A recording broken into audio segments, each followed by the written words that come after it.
The Brussels Report podcast. Welcome to a new episode of the Brussels Report podcast. My name is Pieter Cleppe. I'm the editor-in-chief of BrusselsReport.eu, and I'm very happy, I'm delighted to have as my guest today Dick Roche, who's an Irish politician, has served for many years in many capacities in Irish politics, and I would say internationally he's best known to have served as the Europe Minister of Ireland. I mean, he's still a prolific writer. He has been commenting also on Brussels Report, for which, of course, we are very grateful. So welcome, Dick. And thank you very much, Peter, and season's greetings to all the listeners. We're Yes. strutting into a new year. Hopefully it will be better than the one that just passed. Absolutely. Let's hope so.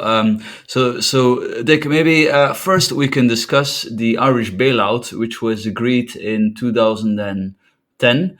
Basically, looking back on this, so what happened is because of the fallout of the banking crisis, eventually the Irish banking system had to be bailed out by the Irish government, which in turn brought the Irish government into trouble, which led to a bailout agreed, whereby both European partners, but also the United Kingdom and the IMF awarded bailout loans to Ireland. So Dick, please tell us about this. What was behind all this, and how did it all come that far?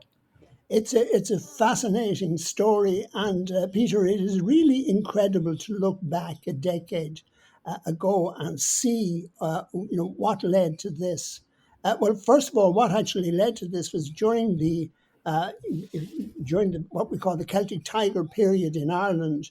There was a huge, absolutely vast increase in money flowing into the Irish economy, which was used by the Irish people to buy property.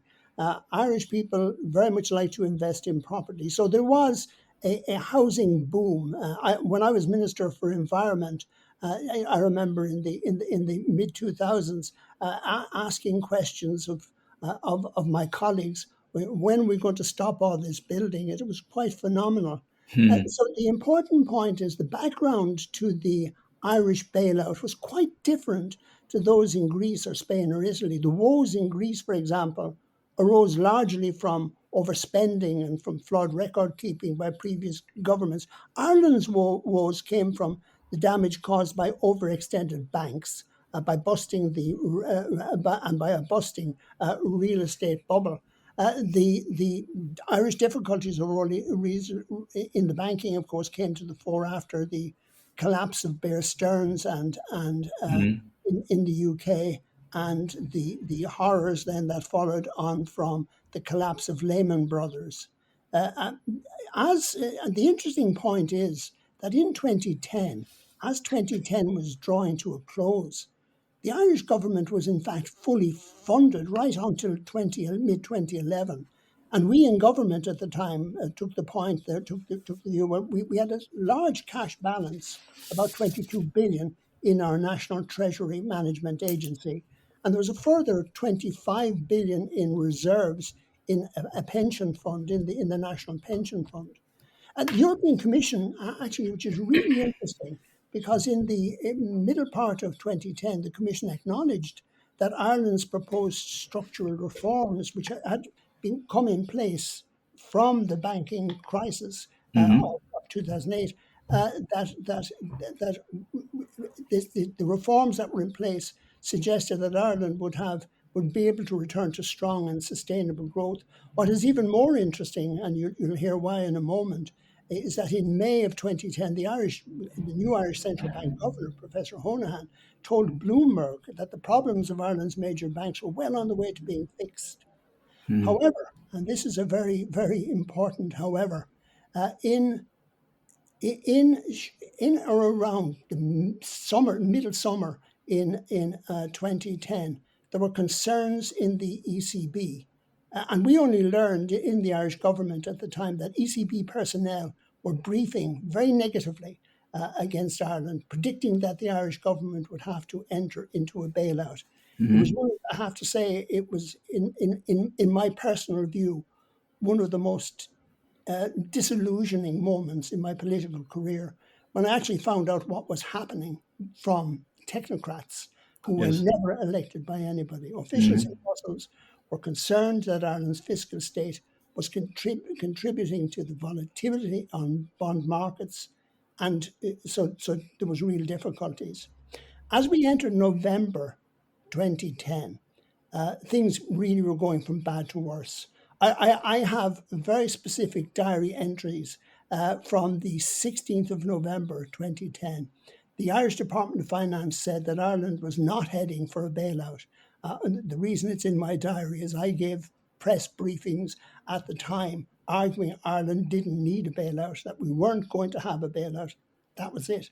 On the 17th of November, things changed. There was an ECB council meeting, and apparently at that council meeting, things got very heated. And the Irish Central Bank Governor Honohan, who had only a few weeks earlier said that we were on the way to recovery, took alarm. He phoned the Irish Finance Minister and started to talk about moving to a bailout. The minister, Brian Lenihan, at the time wouldn't budge. He said, I can't make an announcement on that without actually discussing it with cabinet members. And on the 16th of November, there had already been a debate on the issue in the Irish Parliament. There was a particularly and bizarre episode, however, on the 18th of November, when the central bank governor went on Irish radio in the early morning program and said Ireland would need a bailout, and he said of tens of millions. He got his sums badly wrong. It was tens of millions. And from there on in, there was absolutely no possibility that anybody was going to trust the Irish government at the time. We were Yes. accused in the Dáil by opposition who were suspicious and who had every right to be. We were accused of lying. The confidence in the general public went to zero, absolutely zero. So Ireland was forced, whether we wish to or not, to enter into a bailout discussions. And the bailout discussions were, to put it mildly, I've always thought were egregiously damaging. First of all, the rate that Ireland was forced to accept was higher than that charged to Greece. More importantly, however, unsecured bondholders in Irish banks were not forced to contribute. Before the That's interesting. well, it's very interesting, because what is very interesting is what lies behind that.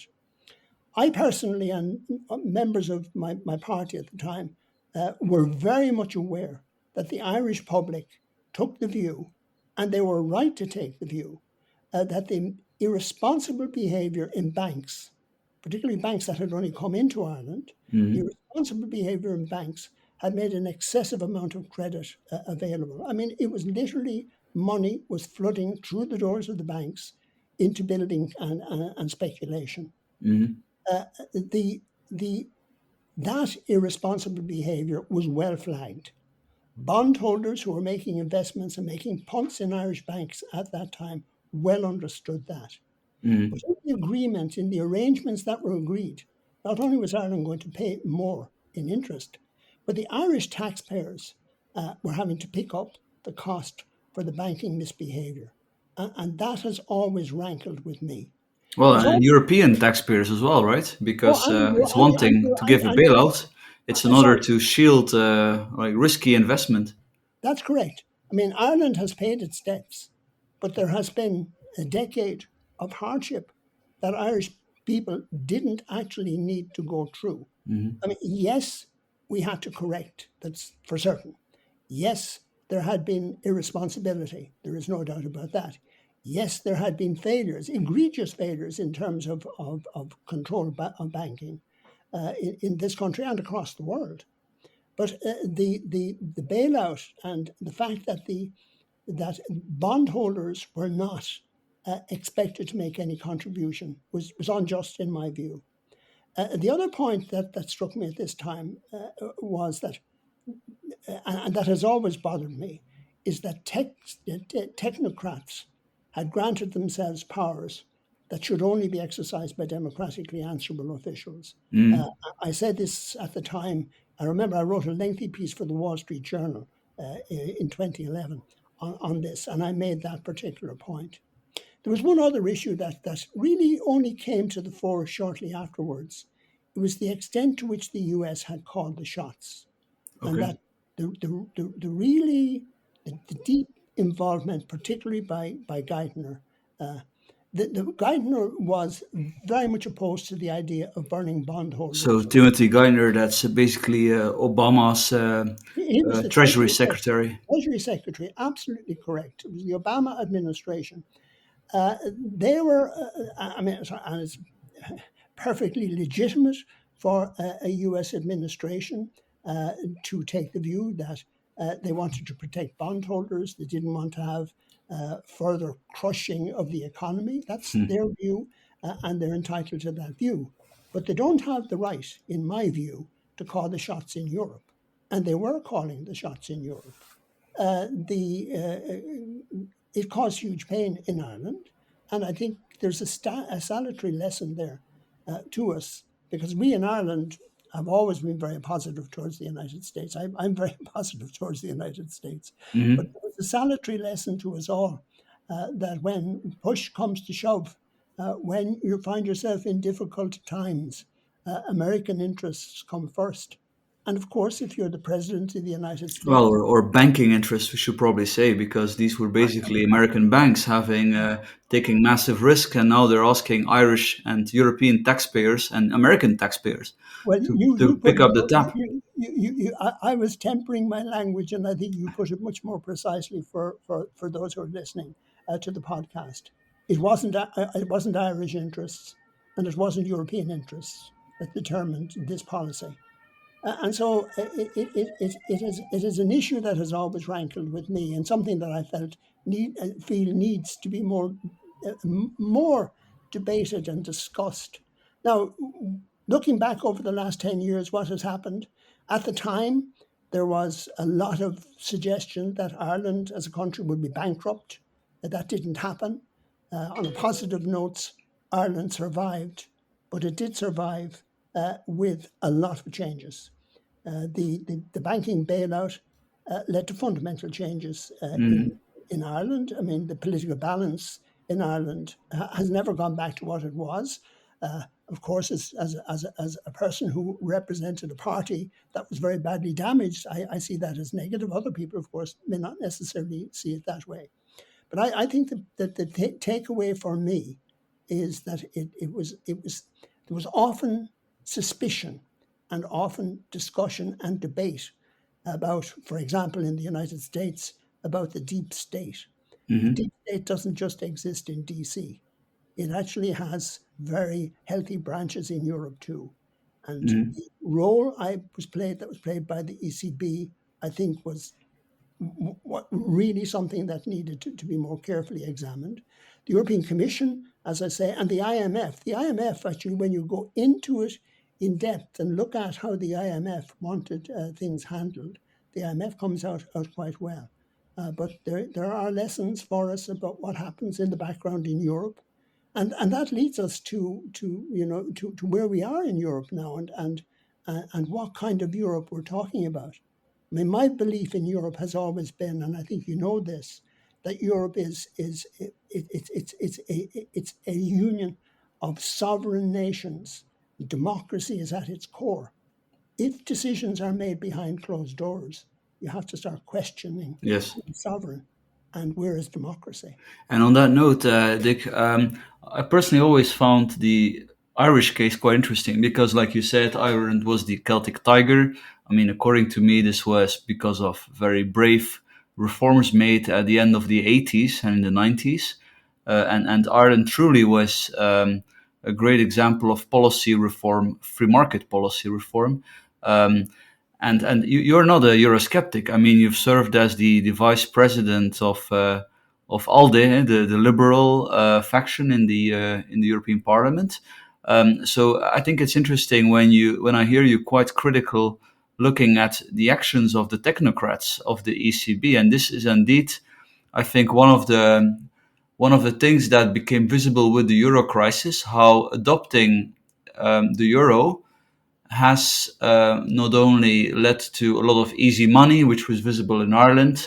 The government was more or less responsible, but because the banks got so much easy money from the ECB, a lot of it went into real estate. And I personally think it would have been very hard for Ireland to stop the real estate bubble. And the best thing that could have been done is to afterwards let those that invested excessively to pay the brunt. But as you made clear, the United States was very much opposed to that because they were, I think, afraid of the contagion.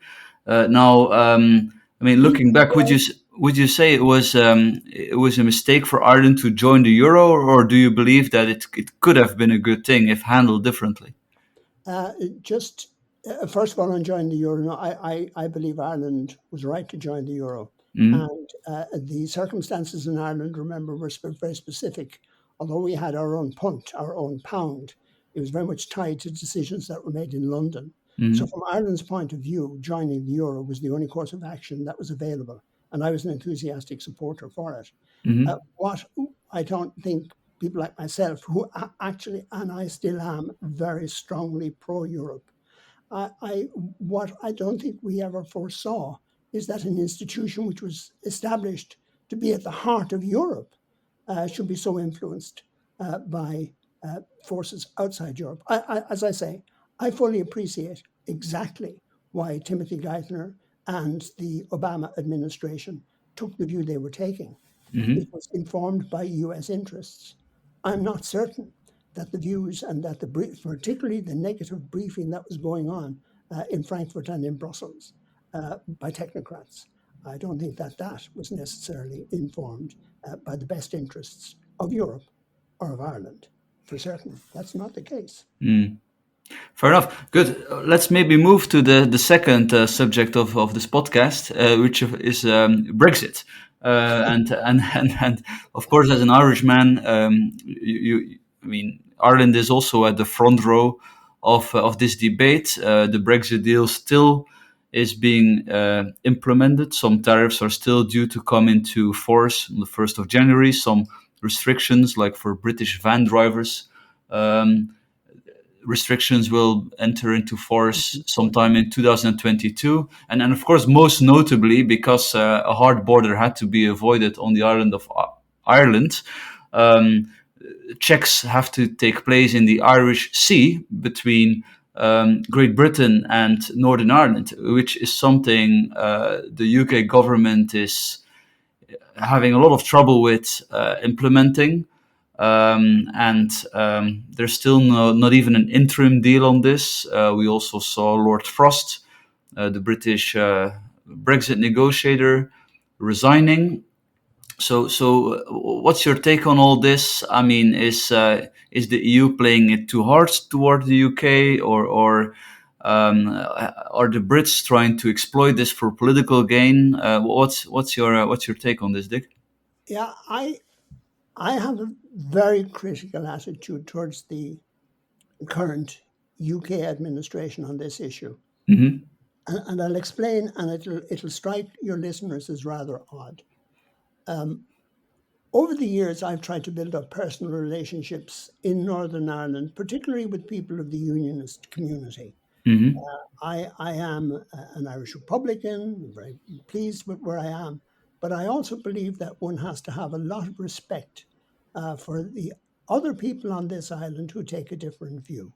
If you're really liberal, you'll always be prepared to listen to other people's viewpoint. True. And I've always been struck listening to Unionists in Northern Ireland when they talk about how much they feel they're lost or the dangers to what they hold dear, that we should listen more carefully and we should try to be helpful.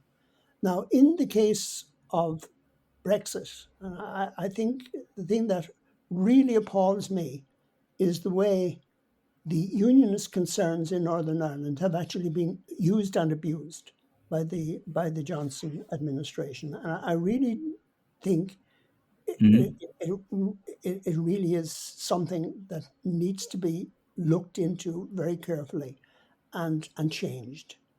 Before the Brexit referendum, Boris Johnson visited Northern Ireland and he gave absolute assurances to members of the unions community that nothing was going to change. There was going to be no border, there was going to be no arrangements. He actually said in one famous occasion that if anybody gave them customs documents, they could tear them up, burn them, or send them to him. That was never going to be true. If Hmm. we wanted to avoid a hard border and with its negative impacts on the island of Ireland, some special arrangement had to be made.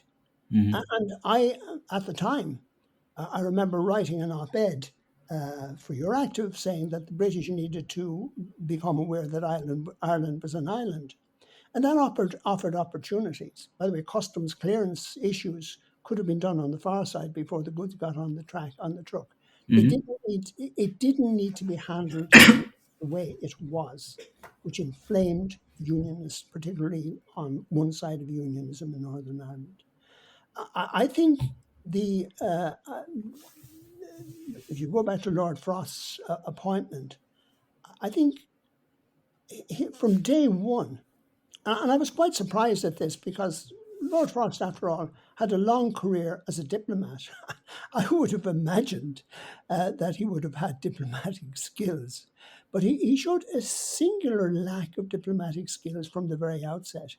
For example, in February of last year, February last, he actually told a select committee in the House of Commons that since the beginning of 2020, the trade deal that he had helped to negotiate had become problematic and bumpy.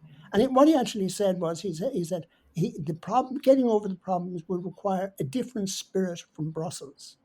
Now, placing all the blame for the administrative and bureaucratic issues on Brussels was neither fair nor reasonable, when the person who placed the blame on Brussels was the person who did the negotiations.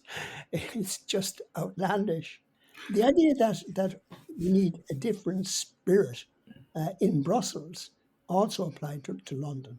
Now, within weeks of him taking charge, relations between London and Brussels went from bad to worse. He threatened the UK would unilaterally extend the grace period for checks, particularly in food-related goods, areas where there were genuine problems, that goods that were shipping from the UK Well, yes. into Northern Ireland. But I mean, the reality of it was, having a few months earlier negotiated this deal, to actually say you can simply scrap it is neither diplomatic nor rational. I think you have a good point there. I think, I mean, looking at the UK, for example, its demand to scrap the role of the ECJ for Northern Ireland. I personally find that demand very well justified. But then they should not have agreed it in the first place, right? Well, I think that's an entirely fair point. I would disagree with you that I think Mhm. the ECJ is the appropriate body to do the reviews within the context of European law. But to actually say that, oh, we're going to negotiate it, we'll sign off on it, and then we'll tear it up 3 months later, that's not rational. That's problematic. I think. Oh, to be fair to David Frost, he did negotiate the deal. Mm. I think also that I mean the what Theresa May tried to get through Parliament, which failed 3 times, was to have a deal where the ECJ was the arbiter not only for this like small part of the whole deal, which is Northern Ireland, but for every dispute in UK EU relations. It's like if you would have a trade deal between the States and Europe, and you would say, let's make the US Supreme Court the arbiter of any dispute. That's weird. Well, So, and still, Theresa that's May tried to get that through Parliament, and one of the achievements I think of Frost was to in the end secure a deal without that, or with almost none of that.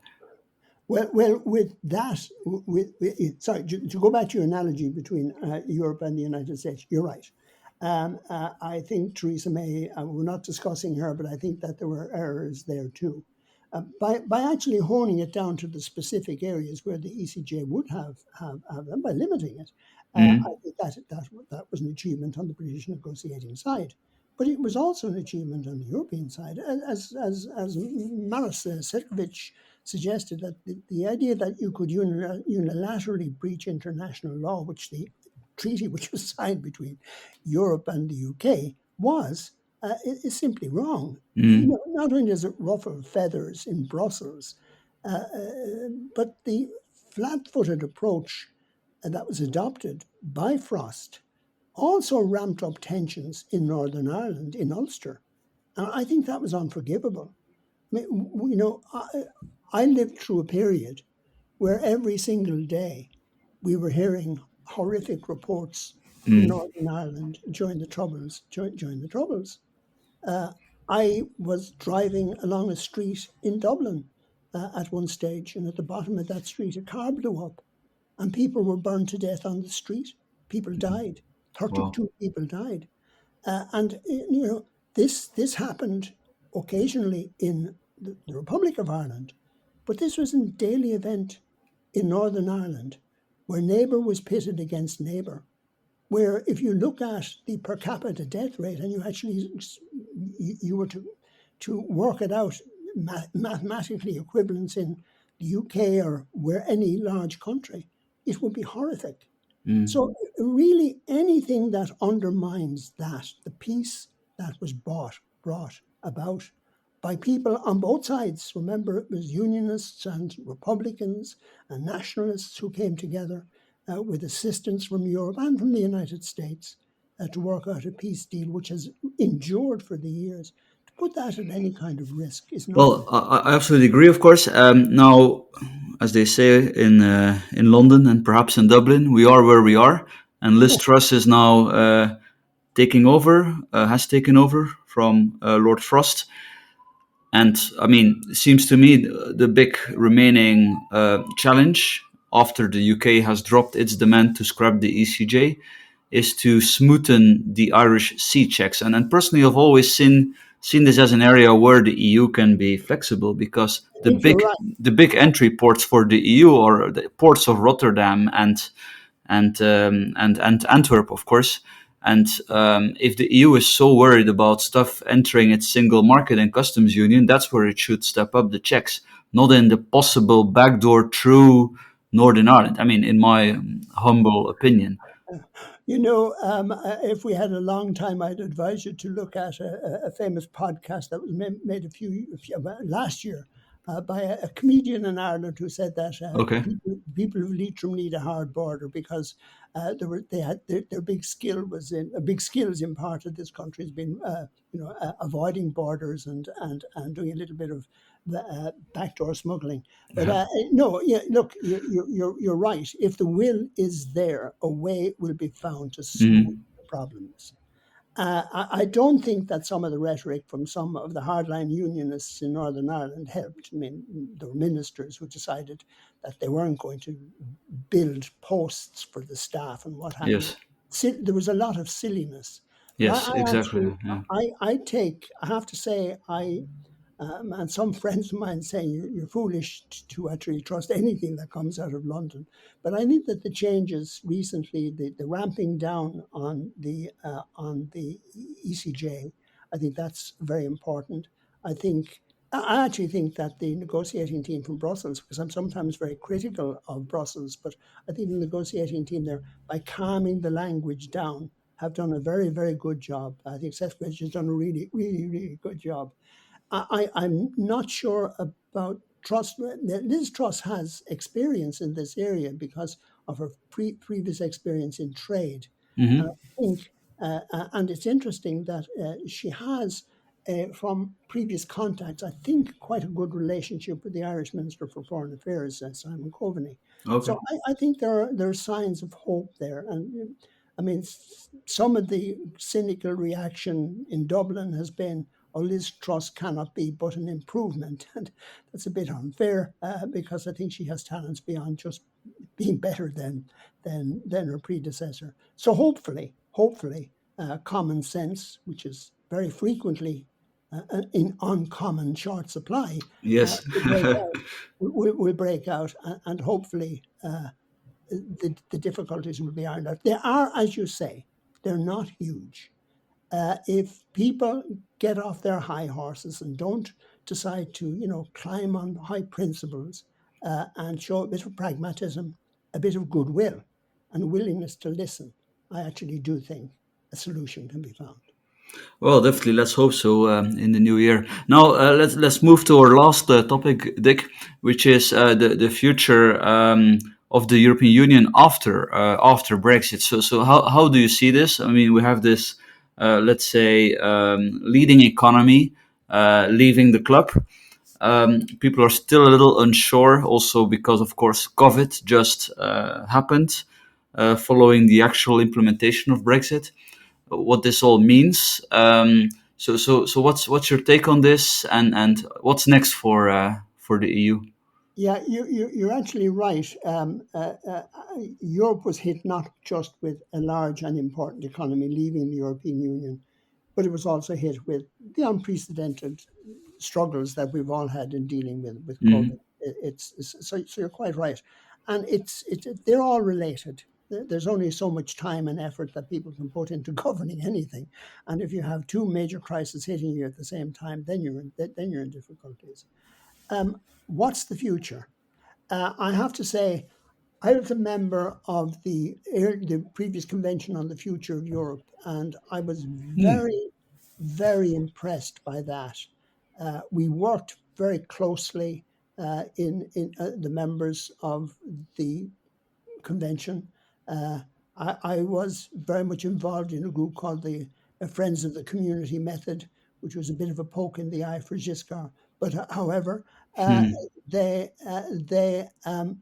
we did have very strong views. We represented the smaller member states, and we had very strong views that Europe needed to define its own role in the world.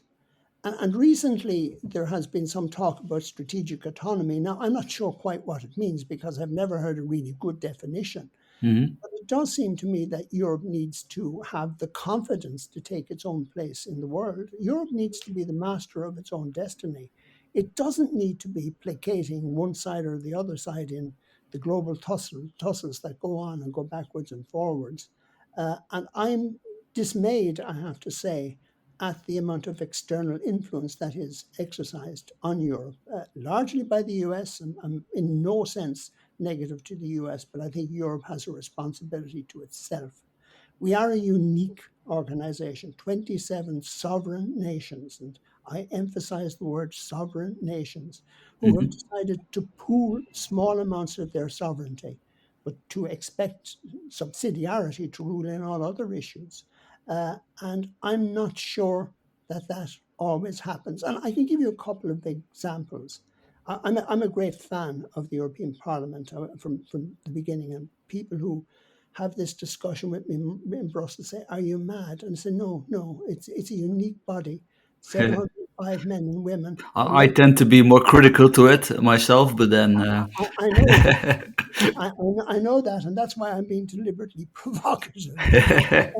It you has go. capacity. It has the capacity to be an extraordinary example of democracy. And I'm not sure that it always fulfills that capacity because I think the rules and the way I it is agree stifled, there. Yeah. I think the rules and the way it is stifled and the way it has allowed itself to be uh, how should we say, corralled maybe by the Mm. European Commission, the other institutions, something that bothers me. I am a great believer in democracy, and I say this to people I represent. I say this to clients that I advise.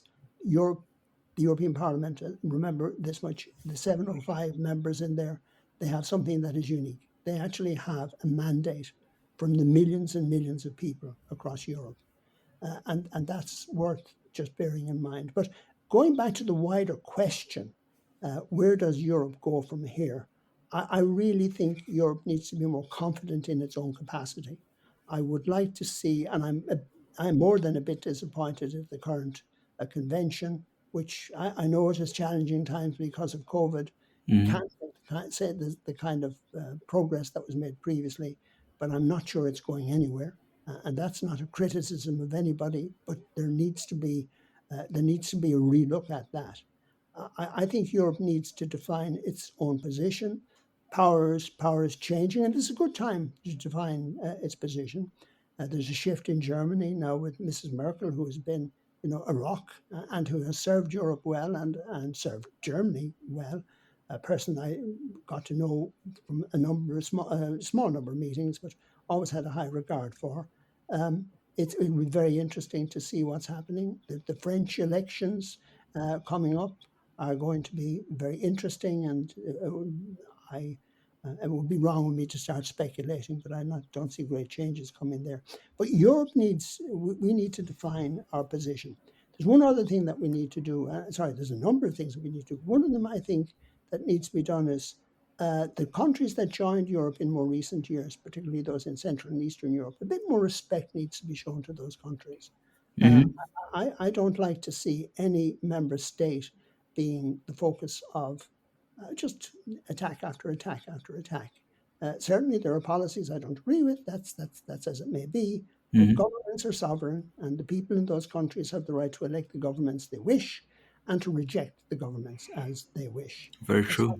That's not a matter for anybody else. So I think we need to define our position. I also think, and as I say, I come from a position that I've always been very positive about the United States. I think Europe needs to look more closely to the way we continuously dance to the tune that's played out of Washington. I don't think we should define ourselves as being negative towards Washington, but we should say, look, we respect you, we respect your democracy, we respect your institutions, and in return, we expect the same. I think the outreach of U.S. influence and U.S. law into Europe is in my view, very threatening. It undermines the sovereignty of the European project. And I can quote millions of cases. I give you one specific case that I thought infuriated me recently. Infuriated me recently. It was when a group of US senators came together to sponsor legislation to punish a German port in which was doing business out of the Nord Stream 2 project. Now, whatever one's views about Nord Stream 2, to actually have 3 US senators writing to the management of a port in Germany, threatening all sorts of dire consequences on them and on their customers, is just not acceptable. Yes, it's trespassing on our sovereignty. It's not acceptable. And Europe should be very strong. And in the same token, if you go back to when Mr. Trump decided to walk away from the arrangements from the JCPOA, and then the Trump administration promised hellfire and damnation on European companies that continued to do legitimate business in Iran. In fact, some of that business was humanitarian. That's not acceptable. That is not the way a friend should behave. It's bullying. I agree, Dick, and I mean, being very pro-American myself, I would like to add that in the States, in politics, the same people that are typically critical of,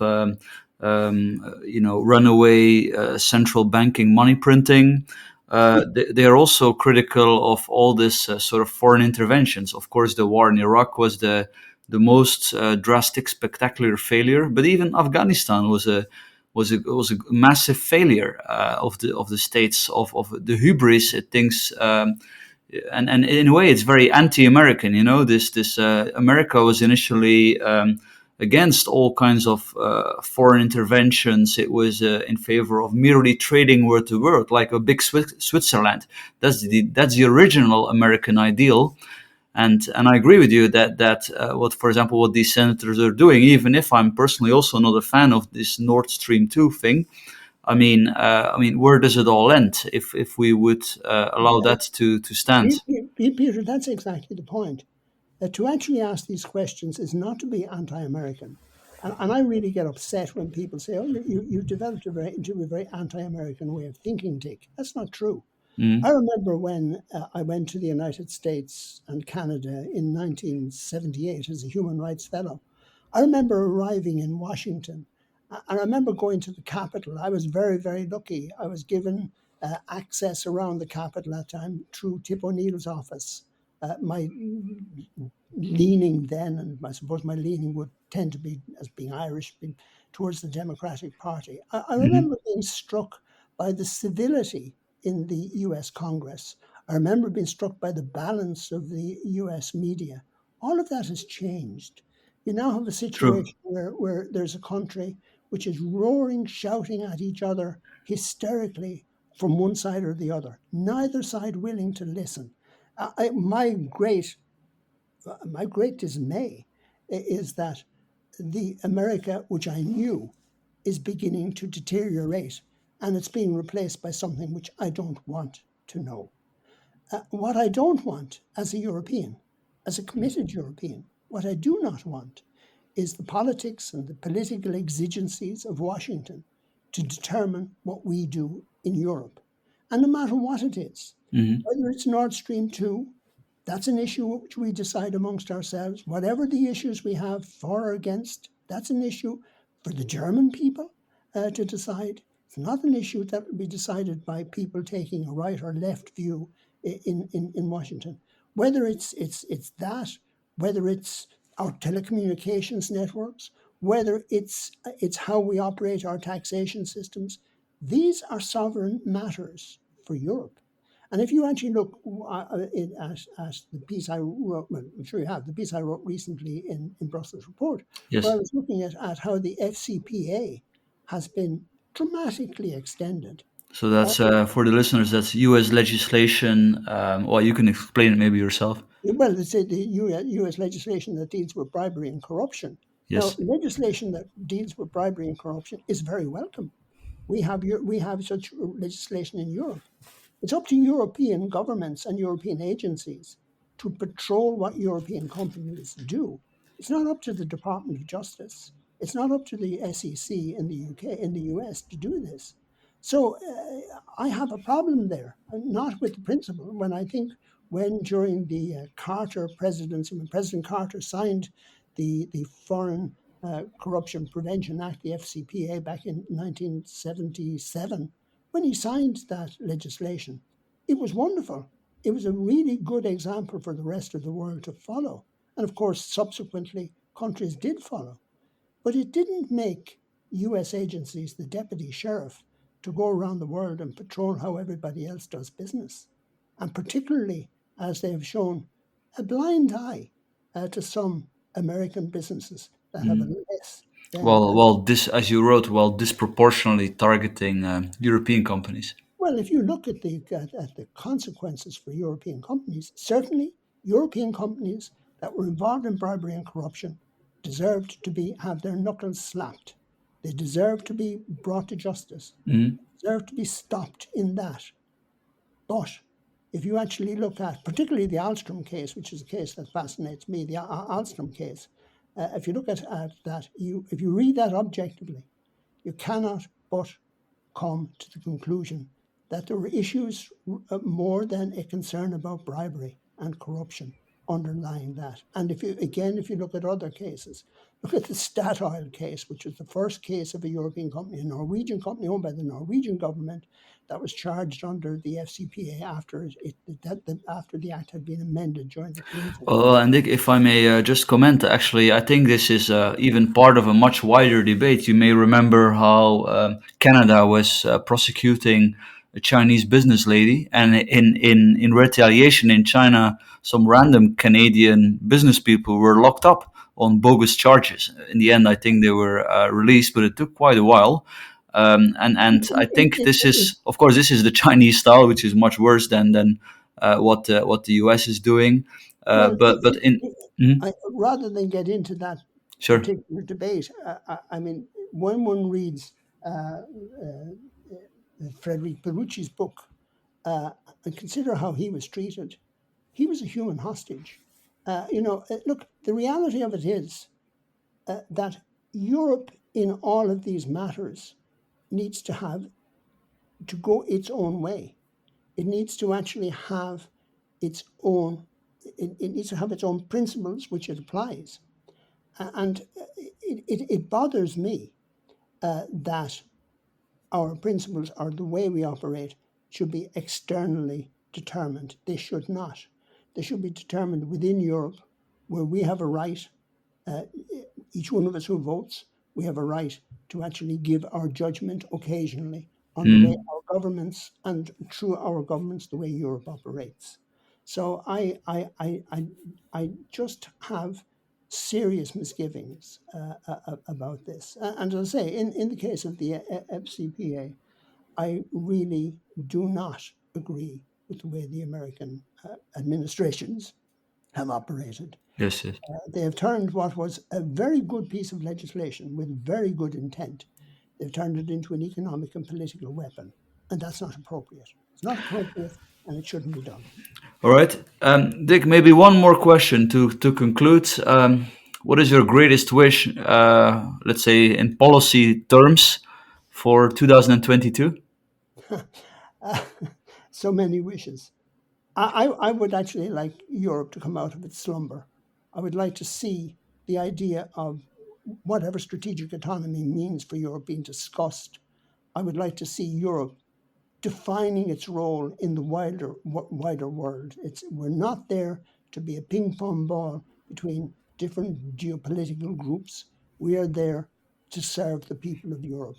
And I think we don't do that well if we actually allow somebody else to call the shots.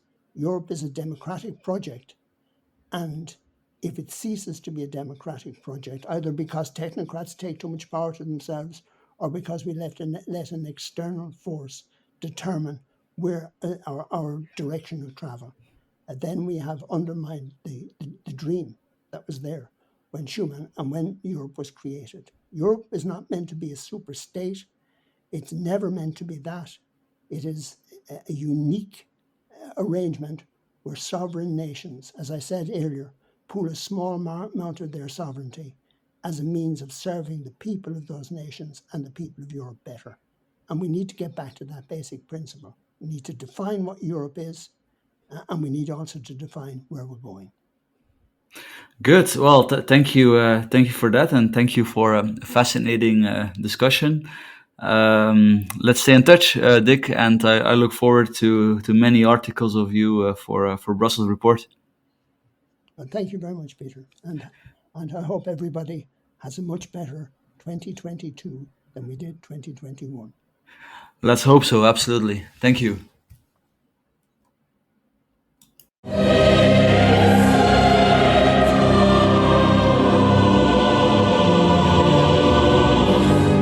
The Brussels Report podcast.